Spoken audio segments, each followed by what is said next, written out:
How disappointing. I must bid you good night. But the king said that he couldn't wait to see you with a duchess by your side. With all due respect, I'd rather marry my horse than any of you. A bit dark and a bit late for a lady without a chaperone, isn't it? The party is inside. We've all heard the stories of the cursed daughter of Baron Desmond Barrett. I don't believe I know who you are. Collins. Edgar. The Duke? Are you here to marry my sister? The women inside are all like matching dolls. Too similar, too perfect. If I were to ask you to marry me, what would you say? You'd be setting yourself up for a loveless marriage. I am dying within these walls, day by day, piece by piece. I am neglected and unloved by my own father. I do not care for your looks, Duke Edgar, nor your money. Frankly, I see you as an escape. Cursed! Duke Collins, to what do I owe the honor of this visit? I intend to marry your daughter. What spectacular news! Kate will make a spectacular bride. You're mistaken. I intend to marry your other daughter, Alessandra. What happened? You said you would protect me. You've spent your life a sheep among foxes. We can be wolves. Let us be wolves. Baron. Edgar snapped his fingers in front of the Baron's face. They had been waiting a good minute or so, watching the Baron just stare at nothing. Duke Edgar, well, I am honored you have taken an interest in Alessandra. As her father, I know what is best for her, and I shall decline your proposal. Again, I suggest you consider my daughter Kate. Alessandra, would you be so kind to step into your room for a moment? Edgar said with a smile, but it was evident it didn't reach his eyes.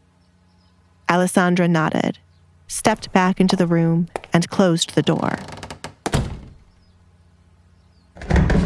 She jumped when there was a loud thud on the other side, like someone had run into her door. She didn't flinch the second time she heard the noise again. Is this the Duke's way of convincing someone? She asked herself. Her poor father must be trembling in fear. Why did she have to miss that sight? Alessandra, Her father called, followed by a knock after. That fast, she muttered, opening the door to hear her father's decision. Alessandra watched Edgar fix the cuffs of his shirt, while her father looked distraught. He was here to ask for her hand in marriage, not cause a funeral. after some time to think, it would be wonderful if you could get married to Edgar. He wishes to speak with you, so I shall leave. Desmond ran off the first chance he got. His back was aching, thanks to Edgar lifting him up to throw him against the door. "What did you do and say to him?" asked Alessandra. It had to be something damaging to make her father give up on pushing Kate as his wife. I am a man with a lot of information, and your father is a man with a handful of crimes in his pocket. I'll allow one of them to slip by this one time, but after we are officially married, I can't help it if he is investigated for them," said Edgar. "Wow," was the only thing Alessandra could say. She was amazed by how easy it was for him to threaten someone to get what he wanted. Knowledge certainly was power, and whatever the Duke knew scared her father. "Do you ever worry that others will kill you for knowing their business?" If I am always one step ahead of them, I have nothing to worry about. Do not worry. Your husband will not die anytime soon. Can I come in to talk? Anyone could be listening to us. Edgar looked down the empty hall, but he knew looks could be deceiving. And sometimes walls had ears, thanks to secret places in homes. "Oh, right." Alessandra stepped aside for him to come in. She did not care about what gossip could form by him coming into her room alone, as they were going to be married anyway. "It's not as grand as your home, but It is my space to get away. Seems more like a prison. Edgar had enough of them on his property to know a holding cell when he saw one. This is your art. He picked up one of the canvases she had stacked up against a wall. I prefer not to call it a prison. That would make my life seem much sadder. I like to think of it as the only place where anyone could be free. Alessandra intently watched Edgar inspect her bedroom. From the looks of your family, I could see why you think that. Are you not allowed to leave here? Why weren't you at breakfast? Or was that your own choice?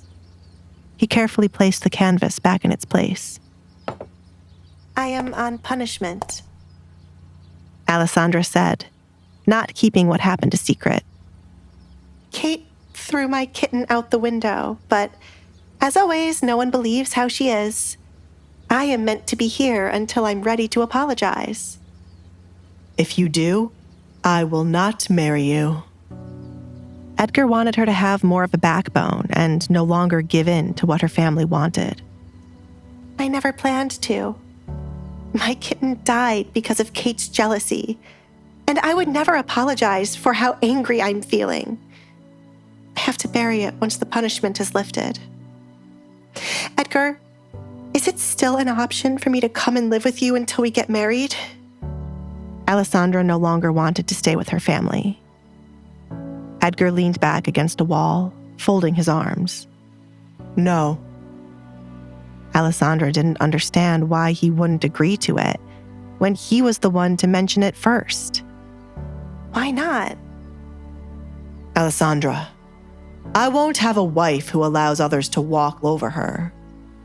Don't let them run you away from here with your tail between your legs, or allow them to torture you any further.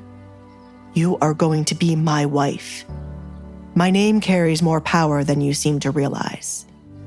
Hey, I'm Alessandra. If you're wondering what happens next, download the Pocket FM app now and listen to the exciting episodes of The Duke's Masked Bride.